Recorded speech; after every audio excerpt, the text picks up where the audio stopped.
Big Zay! Morning, boys. What's going on?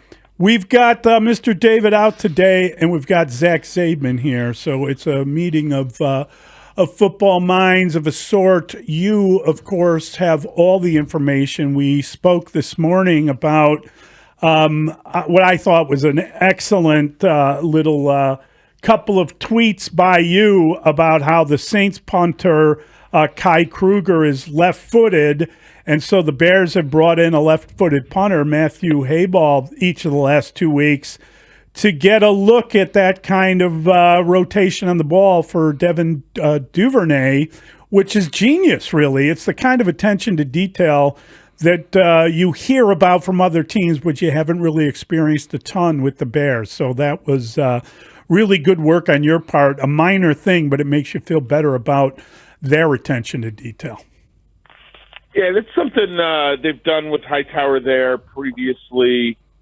I think it's something that Belichick probably created going back 20 years ago or so. And in fact, the Patriots would actually try to have a left-footed punter. It was the belief that actually might have given them a slight edge. I don't know that anybody could quantify that that actually worked for them, but left-footed punters for the Commanders and Saints. So Hayball gets trips to Lake Forest in consecutive weeks. Good for him. From talking to returners, what is the challenge when there's a left-footed punter? I think it's the spin's just different, It would be like maybe not unlike a right-handed batter in baseball slicing a ball down the right field line, and then a left-handed batter in baseball slicing a ball down the left field line. So, but you don't see the football move dramatically different like those instances I'm given, but the idea is the same, that you're just getting the opposite spin. I got to think you're getting in trouble with the current president if you're bringing in a lefty punter, but that's nothing to do with this conversation. Just curious, Brad, as you look at the Saints and the fact that you've got a former head coach of that team facing his old team, I thought he did a great job, Dennis Allen, downplaying that while acknowledging his time there, 15 of his 24 years. How much do you think this privately means to him, and how much do you think that Ben Johnson has tried to use his knowledge of that entire organization to help in this preparation? I think it's going to be important to Dennis, but as a side note, it's not going to be more important than going to 4-2 than continuing to be on a run, to playing a better run defense for a second consecutive week. I'm sure Dennis has offered some thoughts in coaching meetings on a handful of the players with a few ideas, but it's not like some of those Saints players are doing stuff that you wouldn't detect unless you were there. Can they get any edge out of that for Sunday? Maybe. I think that storyline tends to be overblown just a little bit. It comes down to game plan and execution. And this is a Saints team that I thought was going to be dreadful entering the season. And the record's not good right now, guys. 1-5, but I think they've been more competitive than people might have expected. Really close game down in New Orleans against New England last week, and close losses to Arizona, San Francisco, and I think the Buffalo game might have been a little bit closer than the 12-point difference at the end would otherwise indicate. Why? What do they do well? Well, Spencer Rattler's been taking care of the football. And one thing that jumps out is he's only thrown one interception in 203 attempts. And no team in football has played from behind more than New Orleans. So they're constantly trailing. They've been terrible in the first quarter. They're the worst defensive team in the first quarter in football.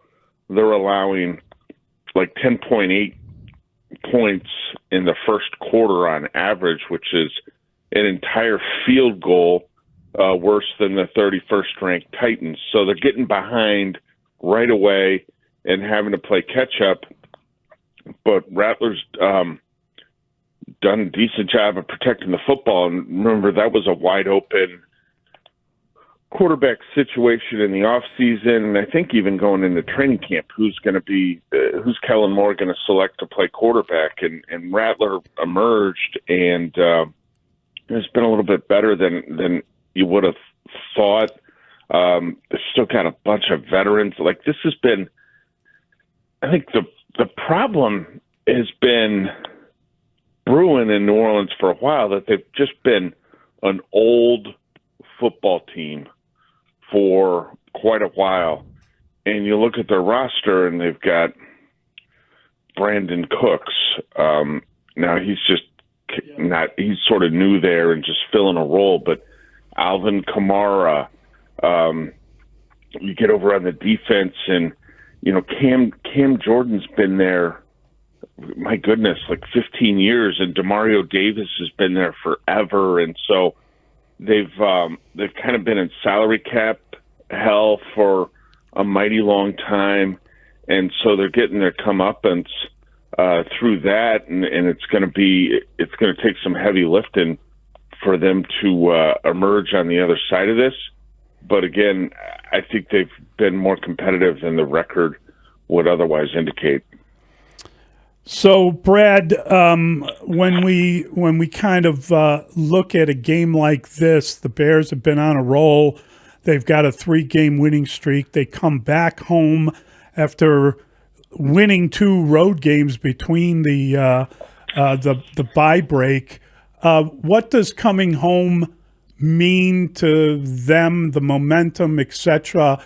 I kind of loved hearing Ben Johnson say that there are no such things as kind of, I don't know what he used, that trap game. He said he didn't believe in kind of the idea that you're ripe for an upset because you're back home, because that doesn't happen in the NFL. Yeah, I don't know about back home, but certainly you can be ripe for an upset if your preparation slips even just a little bit because you've been on a run and because you're feeling good about yourself and because maybe the attention to detail and everything isn't where it needs to be from Monday through Saturday in preparation for that game. And I'm not suggesting at all that could be an issue here for the Bears, but it probably has been an issue for them in the recent past. As you guys know, they've had a very difficult time dealing with prosperity. Like to put together streaks has been extremely difficult for them, and part of that's because, at least of late, it's been a very poor roster. So naturally, it's going to be hard to have a 4 or 5 game winning streak if your roster is below par in the National Football League. But so I think Johnson's the right guy to sort of maintain that energy and focus that you need to avoid falling in a trap or whatever you want to call it against a team like the Saints that has to come on the road. The Bears should win that game, but they're going to have to go out and play well. They're not good enough to just show up and win on any Sunday against a bad opponent. And it's a big game for the Bears when you consider that then they're back out on the road for 3 of the next 4. this is one of those games you look at and you say they need to go out and take care of business. I thought it was interesting, Brad, to your point, right after they had that big win on the road in Washington, inside the locker room, before the media is allowed in, and it's just the organization together. I don't know why Kevin Warren is in there and Ryan Poles, but that's a story for another time. But when Ben Johnson was addressing the team, before the hoopla, one of the first things he told him, we got to clean things up. Imagine how good of a football team we can be if we clean things up. So what are they doing behind the scenes to clean things up? Because if you play a clean ball game, especially against a team like New Orleans, you're going to win. And that means just avoiding the errors that the other team doesn't force. Yeah, I mean, I think that starts with penalties.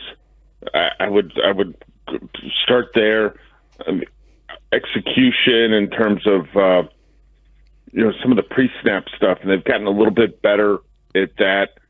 I know, Bears fans have been up in arms about the referee crew in the last game. Well, penalties have been an issue for the Bears since the start of the season, and guess what? They've had a different crew each week. Is that a coaching thing? Where does that stem from? No, I think it starts with the coaching, right? But like some of the pre-snap stuff that they've had going on offensively can probably be attributed to the fact that they've got so much going on offensively in terms of movements and shifts and stuff that they want to accomplish pre-snap and stuff that is of value. Like you saw the benefit of the motion really show up and surface in their running game at Washington, where they got a guy coming across the motion. Now all of a sudden they've got a numbers advantage on that side. Oh, that's where they're running the ball to. So the volume of what they're being asked to do offensively, I think, was a lot. You saw some sloppiness in training camp, but those aren't the only penalties that are getting them. Let's not pretend like this is simply some mechanical stuff offensively. It's still a little bit early with the penalties, but the thing that jumps out at you is they've just been called for significantly more than the opponent, which is the difference in yardage. If you just look at it that way, you say, well, okay, what's the difference in yardage? Because truly that's more significant than actual number of penalties, right? And the difference is about 183 yards over the course of 5 ball games. So that they want to tighten that up. They drop or two in the game. That's something that not that that's been a big issue. I think for the offense, but they could be better there. And they need to, because let's be honest, the takeaway train isn't going to run every week.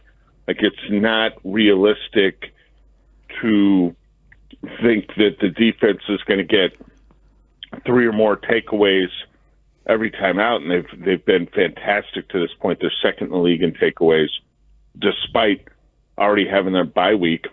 Most of the teams in the league haven't hit the bye yet, and they've got 11 takeaways over the previous 3 games. That is a great sign. It's a good start. It's difficult to say that is sustainable. Brad, how did you pick the game? Yeah, I think the Bears win this game, 27-20.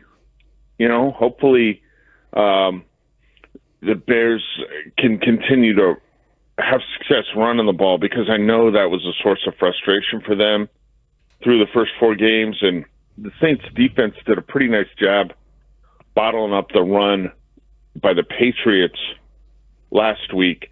But there have been some teams that have done damage to them on the ground. I want to say they rank 17th overall. And one thing that jumps out is athletic opposing quarterbacks have had a good deal of success running the football. Against New Orleans, I'm talking about Kyler Murray, Josh Allen, Jackson Dart, and then Drake May. May had 28 yards rushing, I think, last week. Those other guys had significantly more than that. So maybe a situation where Caleb Williams can, I don't know that you're designing a lot of that, but can get going a little bit, add to the rushing total. Hopefully, DeAndre Swift's all right. He popped up as limited on the injury report yesterday with a groin injury. We've seen him on the report earlier this season with, I believe it was a thigh and then a quad. Wound up being questionable and played both times coming off his big game. We'll pay particular attention to his status later this afternoon when they release their designations. We should let you know that this segment with Brad Biggs is sponsored by Estwing Professional Tools, made in the USA for over 100 years, estwing.com. So, Brad, last thing. You talked about Caleb Williams with the legs. Let's talk about the arm, because I thought it was interesting hearing from the offensive coordinator, Declan Doyle, yesterday in light of all the hoopla that fans have. I think it's a fan-based controversy, if you want to call it that, with the Troy Aikman stuff. Because I don't even think I don't think Aikman said anything that was egregious or wrong or highly critical. Yes, yeah, exactly. Like, so, like it was, it was. But there's just a lot of folks out there that if you are not